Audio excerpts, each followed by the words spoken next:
ဒီနေ့မှာတော့ဂျပန်နိုင်ငံရဲ့ရိုးရာပုံမြင်တွေကလူကြိုက်အများဆုံးဖြစ်တဲ့တတိရှိပြီးစီးလုံးမှုကိုဖော်ဆောင်တဲ့မိုမိုတာရူဆိုတဲ့မမွန်ဒီတာလီကြောင်ကိုပြပြပေးသွားမှာဖြစ်ပါတယ်။ဟိုးရှိတုန်းကဂျပန်ပြည်ရဲ့တာယာတဲ့ရွာလေးတစ်ရွာမှာတဘောကောင်းနဲ့အဖိုးနဲ့အဖွားတို့တူနေထိုင်ကြပါတယ်။တနေ့မှာတော့အဖွားဟာမြကမ်းဘေးမှာဝေးလျှော်နေရင်ရေစီးတဲ့မျောပါလာတဲ့အေယာမမမွန်ဒီကြီးတစ်လုံးကိုတွေ့လိုက်ရပါတယ်။အိုးမမွန်ဒီကြီးကအကြီးကြီးပါလား။အဖွားကအာဟောတုံလုံးရင်အိမ်ကိုတည်လာခဲ့ပါတယ်။အဖိုးနဲ့အတူစားဖို့အတွက်မမွန်ကြီးကိုခွဲလိုက်တဲ့အချိန်မှာတော့အထဲကနေကျမ်းမာတန်းဆွမ်းပြီးချစ်စရာကောင်းတဲ့ခလေးလေးတစ်ယောက်ထွက်လာပါတော့တယ်။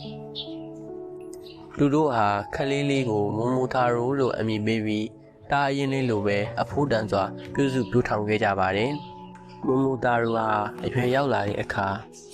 ရွာသားတွေကိုဒုက္ခပေးနေတဲ့ဖိုနီလို့ခေါ်တဲ့ဘလူးတွေကိုနှိမ်နှင်းဖို့ဆုံးဖြတ်လိုက်ပါတယ်။ဒီခီးမထွက်ခင်မှာအဖွားကခွန်အားဖြစ်စေတဲ့ဂျုံမုံလုံးလေးတွေကိုထည့်ပေးလိုက်ပါတယ်။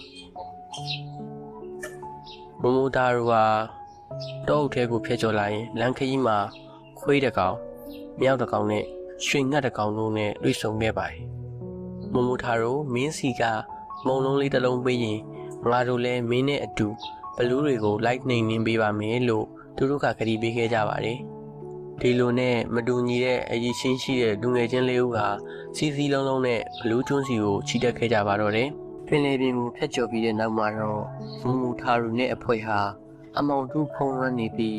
ရှောက်မပွဲကောင်းတဲ့ကြောက်ဆောင်တွေရှိရာဘလူးကျွန်းကိုရောက်လာပါတယ်။ကျွန်းရဲ့ဝင်ပေါင်းမှာခိုင်ခန့်လို့နဲ့တနကားကြီးကပိတ်ထားပါတယ်။မိုမိုတာရိုကသူ့ရဲ့ဖွဲကားတွေကိုတိုက်ပွဲဝင်ဖို့အမိန်ပေးလိုက်ပါတယ်။ပထမဆုံးအနေနဲ့ရွှေငှက်ကလေးကကောင်းကင်ရံကိုပြန်တက်သွားပြီးဘလူးတွေရဲ့ခေါင်းပေါ်ကနေမျက်လုံးတွေကိုစိတ်ဆွဲပြီးအာယုံပြောင်းအောင်လုပ်ပါတယ်။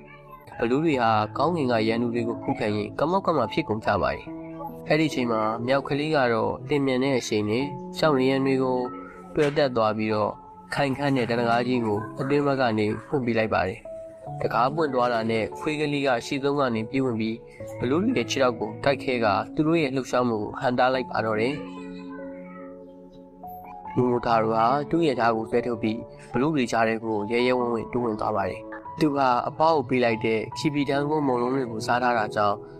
လူပေါင်း1000စာခွန်အားကိုပိုင်ဆိုင်ထားပါတယ်။ဘလူးတွေဟာသူတို့ရဲ့တန်းတို့ကြီးတွေနဲ့ပြန်လည်ခုခံခဲ့ပေမဲ့မိုမိုတာရိုရဲ့သင်မြန်မှုနဲ့ခွန်အားကိုမရှင်းနိုင်ပါဘူး။နောက်ဆုံးမှာတော့ဘလူးတွေရဲ့ခေါင်းဆောင်ဖြစ်တဲ့အာခါအိုနီနဲ့မိုမိုတာရိုတို့ထိတ်တိုက်တွေ့ကြပါတယ်။မင်းတို့ရွာသားတွေစီကလူခါတဲ့ရတနာတွေကိုအခုချက်ချင်းပြန်ပေးစမ်းမဟုတ်ရင်ငါထားစားမိသွားမယ်။မိုမိုတာရိုကချိန်ဝါလိုက်ပါတယ်။ဘလူးဘရင်ဟာမိုမိုတာရိုရဲ့ဆွမ်းအောင်မှာဒုတောက်အရှုံးပေးခဲ့ရပါတယ်။သူတို့ဟာနောင်ကိုလူတွေဒုက္ခမပြီးတော့ပါဘူးလို့ကတိပေးပြီးသူတို့လူယူထားတဲ့ရွှေငွေရတနာတွေနဲ့လှည့်အပြည့်ကိုမိုမိုတာရိုတန်အပ်လာလိုက်ပါတယ်။မိုမိုတာရိုနဲ့သူရဲ့တစ္ဆာစီအဖို့သုံးကအမွေးခံကရတနာတစ်တာတွေကိုလဲနဲ့တိုက်ပြီးရွာကိုပြန်လာခဲ့ကြပါတယ်။ရွာသားတွေအားလုံးကသူတို့ကိုသူရဲ့ကောင်းနဲ့ဖြည့်ကျူးသွကြပြီးအဖိုးနဲ့အဖွားတို့ဟာလည်းကိုယ်လုံးဆုံးဖြစ်ခဲ့ကြရပါတယ်။ဒီပုံမြင်လေးကနေပေးခြင်းတဲ့တင်ကန်းစာကတော့မတူညီတဲ့အရေးချင်းရှိသူတွေစီးလုံးညီညွတ်စွာပူးပေါင်းဆောင်ရွက်ရင်ဘလောက်ကြီးမားတဲ့အခက်အခဲကိုမဆိုကျော်လွှားနိုင်နေဆိုတာပါပဲဒီပုံမြင်လေးကိုသဘောကျရင် like and subscribe လုပ်ပေးဖို့မမေ့ပါနဲ့နော်အားလုံးပဲစိတ်ချမ်းသာခြင်းကိုယ်ကျန်းမာခြင်းနဲ့ပြည့်စုံကြပါစေ